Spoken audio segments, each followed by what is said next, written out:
Hello everybody, welcome to Kum's kitchen.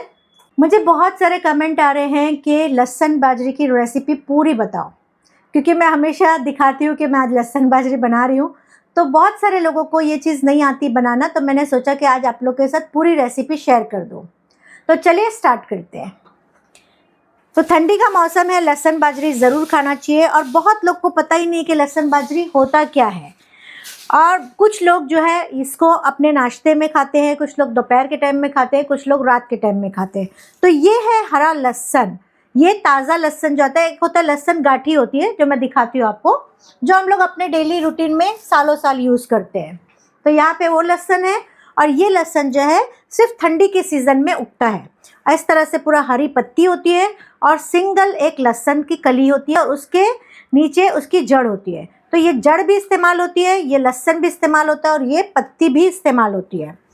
तो इस तरह से ये मार्केट में नॉर्मल ठंडी के सीज़न में आसानी से मिल जाता है। अब ये पूरा जूड़ी जो है 400 ग्राम की है तकरीबन। और इस तरह से ये मैं खोली और अब इसको मैं डालूँगी पानी के अंदर। पानी मैं आपके सामने ले आई हूँ।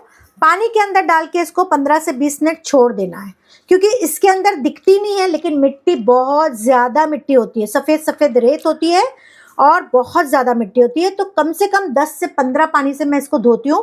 तो पहले तो मैं 10 से 15 मिनट के लिए इसको भिगा देती हूँ और फिर धोने के टाइम में इस तरह से नल के नीचे रख के इस तरह से पूरा ऊपर नीचे करके मैं बहुत पानी से धो के बहुत फेंकती हूँ और मैं आपको दिखाती हूँ उसके अंदर कितनी मिट्टी है।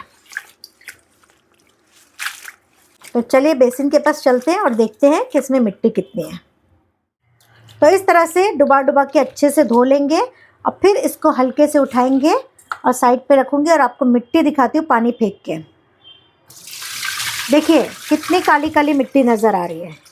और ऐसी मिट्टी 10 से 15 बार धोएंगे तब कहीं जाके ये मिट्टी ख़त्म होगी। यहाँ पे देख सकते हैं आप। और पानी फेंक दिया है, अभी फिर से मैं डुबा दूंगी।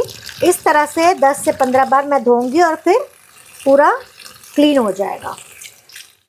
तो फ्रेंड्स, धोने के बाद मैं इस तरह से बास्केट थी मेरे पास, आपके पास कोई भी छन्नी होगी या कपड़े के ऊपर आप इसको पंखे के नीचे सुखा दें। अब इसकी कटिंग कैसे करते हैं वो मैं आपको दिखा देती हूँ।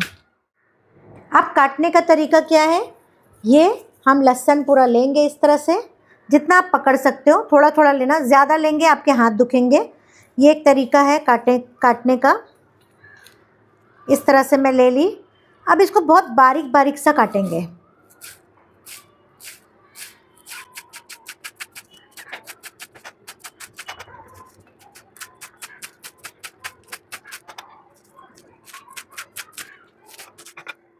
इस तरह से इसको बारीक बारीक काटना है और ये जो लहसुन का हिस्सा है उसको भी काट लेंगे। बहुत लोग चॉपर में डाल के इसको फिराते हैं, उसका वो टेस्ट लहसुन बाजरे का हरगिज़ नहीं आ सकता जो हाथ की कटिंग का है। इसलिए टाइम निकाल के इस तरह से हाथ से कटिंग करो। और मैं क्या करती हूँ, ये जो पीछे जड़ है वो तो बहुत इम्पॉर्टेंट है, वो हेल्थ के लिए बहुत अच्छा है, इसलिए मैं पूरी जड़ भी काट लेती हूँ। तो किस तरह से मैं कटिंग कर रही हूँ वो आप देखिए।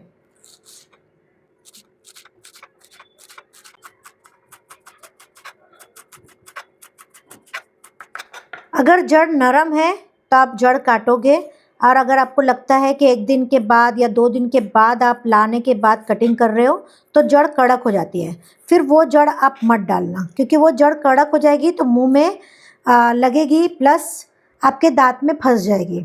तो ये ध्यान देना ज़रूरी है कि जड़ जो है सॉफ्ट है या 2 दिन रख के या 3 दिन रख के आप बना रहे हो तो कड़क हो गई, तो उस चीज़ का आपको ध्यान रखना है।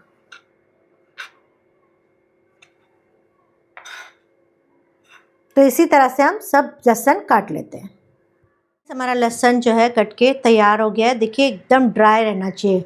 कटने के बाद आप उसको थोड़ा पंखे के नीचे फैला दीजिए तो ये आसानी से सूख जाता है। अब हम यहाँ लेंगे बाजरे का आटा। बाजरे का आटा रेडीमेड भी मिल जाता है और आप चक्की में भी जवा बाजरा दे के पिसा सकते हो। अब उसके लिए हमको कुछ नहीं, बस सिर्फ नमक चाहिए। तो यहाँ पे हमने लिया है 500 ग्राम बाजरे का आटा और अभी हम डालेंगे इसमें 10 ग्राम नमक। मेजरमेंट से बता रही हूँ ताकि आपको अगर बेचना है तो आसानी से आप बेच भी सकते हो, बिजनेस भी कर सकते हो और घर के लिए भी बना सकते हो। तो 10 ग्राम अभी हमने इसमें नमक डाला है, इसको कर देंगे मिक्स। और यहाँ पे पानी लिया है हमने। आटा गूंदेंगे जैसे हम नॉर्मल आटा गूंदते हैं, ना ही एकदम कड़क और ना ही एकदम नरम। और ये आटा जो है बहुत आसानी से गूंदा जाता है, इसको ज़्यादा मसलने की ज़रूरत नहीं है क्योंकि हम लहसुन बाजरा बना रहे हैं, खाने के लिए नहीं बना रहे हैं रोटी। तो इसके लिए ये आटा बहुत आसानी से गूंदेगा, बहुत ज़्यादा मसलने की ज़रूरत नहीं है। फ्रेंड्स, यहाँ पे हमारा बाजरी का आटा गूंद गया है। बस इस तरह से होना चाहिए। बहुत नरम होगा तो चिपकने लगेगा और रोटी भी अच्छे से बनेगी नहीं, और बहुत कड़क होगा तब भी रोटी अच्छे से नहीं बिलाएगी। तो इस तरह से स्मूथ टेक्सचर होना चाहिए और बहुत ज़्यादा मसलने की ज़रूरत नहीं है। बस ये आटा गूंद के तैयार हो गया। और इसमें हमने 400 ml पानी डाला है। थोड़ा बहुत आपके आटे के हिसाब से कम या ज़्यादा पानी लग सकता है, लेकिन आप लिख लीजिए कि 500 ग्राम बाजरी का आटा और 400 ml पानी और 10 ग्राम नमक। अब यहाँ पे हम ले लेंगे आटा। आप अपने हिसाब से कम या ज़्यादा ले सकते हैं। इसकी हमको रफली रोटी बनानी है, ऐसी ख़ास तौर पे ऐसा नहीं है कि गोल बनाना है, पतली बनाना है, मोटी बनाना है। जैसा शेप आप चाहो बना सकते हो, इसमें कोई रिस्ट्रिक्शन नहीं है। इस तरह से लोई लिया, बड़ी बड़ी भी लोई बनाओ या मोटा बनाओ या पतला बनाओ। बस आटा लेंगे, सूखा आटा लगाएंगे और फ्लेम हमने चालू कर दिया है और हाई पे रखा है।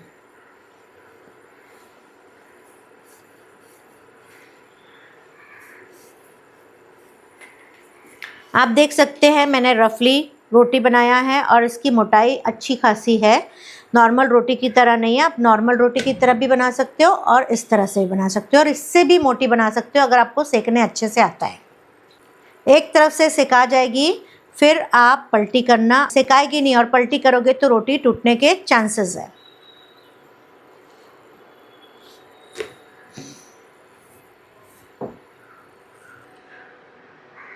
अच्छे से हम रोटी को सेकेंगे, ज़रा भी कच्ची नहीं रहना चाहिए, वरना ये अच्छे से बनेगी नहीं। सब तरफ से अच्छे से दबा दबा के सेकेंगे। देखिए इतनी मोटी मोटी रोटी बनाई तब भी ये फूल रही है।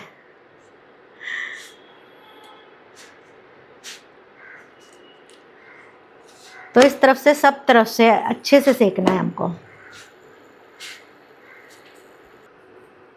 तो फ्रेंड्स, रोटी को दोनों तरफ से अच्छे से सेकना है, बिल्कुल भी कच्ची नहीं रहना चाहिए।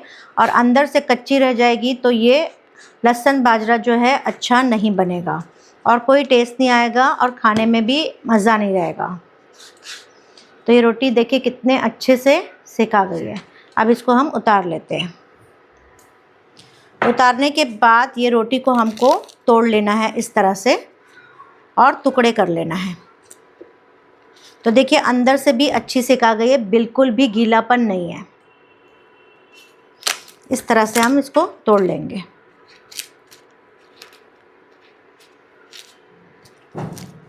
इसी तरह से सारी रोटी बना के हम तोड़ के रख लेंगे और इसको ठंडा होने देंगे। फ्रेंड्स, सारी रोटी जो है हमारी बन के हमने टुकड़े कर लिए हैं और पंखे के नीचे इसको ठंडा कर लिए। अगर आपकी रोटी अच्छे से नहीं सिकाएगी तो यहाँ पे देखिए गीलापन रहेगा और फिर पीसने के बाद जो है वो गट्ठे गट्ठे हो जाएंगे, गोली गोली हो जाएगा।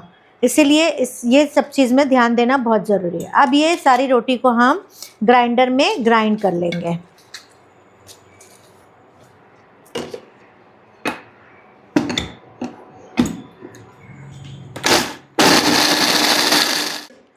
तो इस तरह से ग्राइंड कर लिए हैं। देखिए बहुत अच्छे से ग्राइंड हो गया है। इसको हम निकाल लेते हैं। इसी तरह से सारी रोटी हम ग्राइंड करके अलग कर लेते हैं।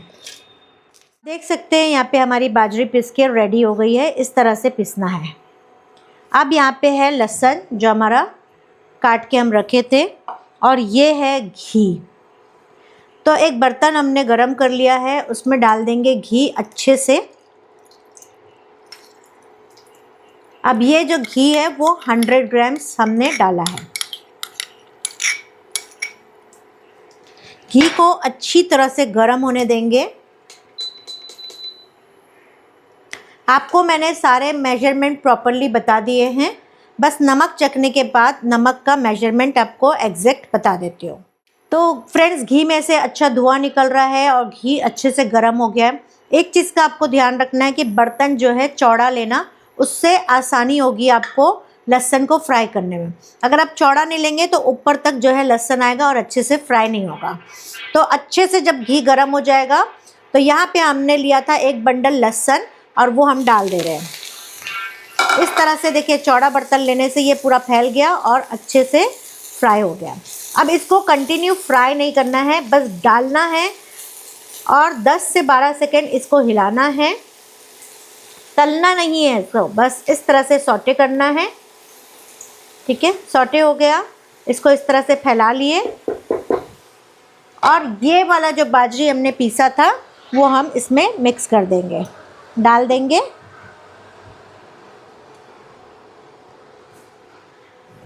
और फ्लेम को लो कर देंगे।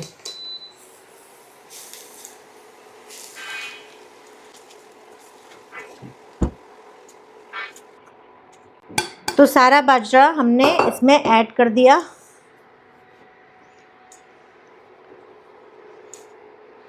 और इसको अच्छे से मिक्स कर लेंगे।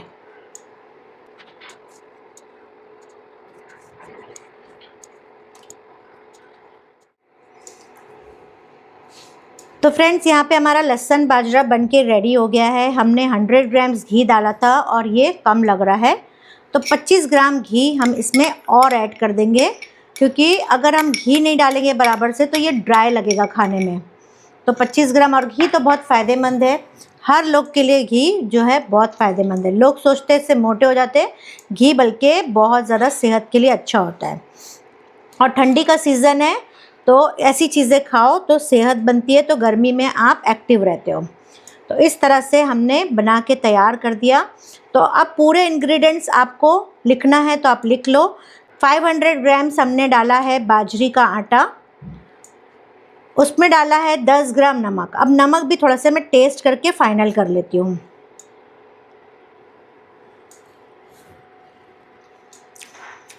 हमने 10 ग्राम नमक डाला और बस 1 से 2 ग्राम ही लगेगा ज़्यादा से ज़्यादा, तो 12 ग्राम नमक।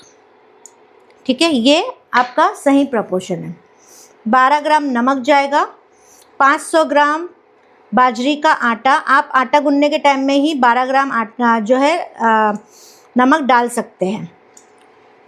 और उसके साथ हमने डाला 400 ml पानी, थोड़ा बहुत कम ज़्यादा हो सकता है, आपके आटे के ऊपर है। 400 ग्राम का हमारा लहसुन का बंडल था वो हमने डाला और 125 ग्राम्स घी।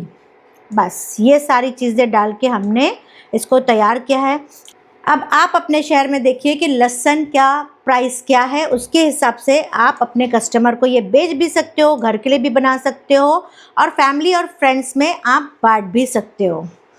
तो फ्रेंड्स, इसको जो है आपको ज़्यादा पकाना नहीं है। जैसे ही आप बाजरी डालोगे फ्लेम को आप लो कर दोगे। अगर आपका फ्लेम ज़्यादा देर तक जलता रहेगा तो ये लहसुन नीचे से क्रिस्पी हो जाएगा और खाने में मज़ा नहीं रहेगी। इसीलिए इसको ज़्यादा नहीं पकाना है, बस लो फ्लेम करके थोड़ा सा गर्म करना है ताकि आप खा सको। इस तरह से ये लहसुन बाजरी बन के तैयार होता है और इसको हम सर्व करते हैं या तो दही के साथ या तो बैगन के भरते के साथ। अभी मैंने बैगन का भरता नहीं बनाया है, लेकिन अगर आपको बैगन का भरता बनाना है तो भरते को पहले सेक लो, बैगन को पहले सेक लो। सेकने के बाद उसका पूरा छिलटा निकाल लो और उसको अच्छा कचुम्बर जैसे कट कर लो अच्छे से, और उसके बाद उसमें अच्छा खासा दही डाल दो। एक बैगन में आधा किलो दही डालो, यानी कि आधा किलो जितना बैगन होगा तो आधा पौना किलो जितना दही जाएगा, जितना आपको चाहिए। उस पर थोड़ी सी हरी मिर्ची काट के डालो और कोतमीर यानी कि धनिया पत्ती डालो और नमक डालो। ये आपका बैगन का भरता तैयार हो जाएगा। कुछ लोग मसाले वाले बैगन बनाते हैं और अलग अलग तरीके से बैगन का भरता बना के इसके साथ सर्व करते हैं, लेकिन आज मैं जो सर्व करने वाली हूँ वो दही के साथ। फ्रेंड्स, यहाँ पे लहसुन बाजरा हमारा बन के रेडी हो गया है। ठंडी का सीज़न है, आप ज़रूर इसको अपने डाइट में शामिल करिए और इसके बहुत सारे बेनिफिट्स हैं। हड्डियाँ इससे मजबूत होती है और ब्रेन इससे बहुत अच्छा होता है और इसमें फाइबर बहुत ज़्यादा होता है। और एक चीज़ का आपको ध्यान रखना है, जब भी आप लहसुन बाजरा या बाजरा का इस्तेमाल करते हैं तो आपको बहुत ज़्यादा पानी पीना चाहिए, जिससे आपका कॉन्स्टिपेशन भी अच्छा होता है, पेट अच्छे से साफ़ होता है और आपको बहुत सुकून लगता है। अगर आप ठंडी के सीज़न में ये खा लेते हो तो गर्मी में आप बहुत एक्टिव रहते हो। दूसरी चीज़, हो सकता है आपकी कंट्री में ये लहसुन नहीं मिलता हो। अगर ये लहसुन नहीं मिलता है तो डोंट वरी, अगर आपके यहाँ ठंडी पड़ रही है तो आपके नॉर्मल लहसुन को लीजिए, लहसुन को चॉपर में चॉप करिए और इस तरह से लहसुन बाजरे बना के आप सर्व कर सकते हैं। और जो ग्रीन ग्रीन दिख रहा है उसको आप इमेजिन करना चाहते हो तो उसमें थोड़ी सी अच्छे से कोथिमीर काट के ऊपर से डाल दीजिए, तो आपको वही फील आएगा, वही टेस्ट आएगा और बहुत अच्छा लगेगा। तो इसका फ़ायदा आप भी उठा सकते हैं, क्योंकि मैं जब दुबई गई थी तो दुबई में मैं लहसुन बाजरा मेरी फ्रेंड के लिए लेके गई थी और वो बोल रही थी कि यहाँ पे लहसुन नहीं मिलता है, हरा लहसुन नहीं मिलता है। तो मैं कुलसुम उगाऊंगी सोच रही हूँ और मुझे खाने का बहुत मन है, और तो इतना सारा लाई कि मैं 4-5 दिन तक डेली खाई। तो माशाल्लाह से इस तरह से उन लोग ने भी एंजॉय किया और आप लोग भी इस तरह से बना के एंजॉय करिए। तो आज का वीडियो हमारा आपको कैसा लगा मुझे कमेंट में ज़रूर बताइएगा, मुझे कमेंट ज़रूर लिखिएगा। और अच्छी अच्छी रेसिपी और अच्छी अच्छी होम रेमेडी कौन सी लाऊं आपके लिए, मुझे कमेंट में ज़रूर लिखिएगा। मैं कमेंट सबके पढ़ती भी हूँ और जवाब भी देती हूँ। So thank you very much.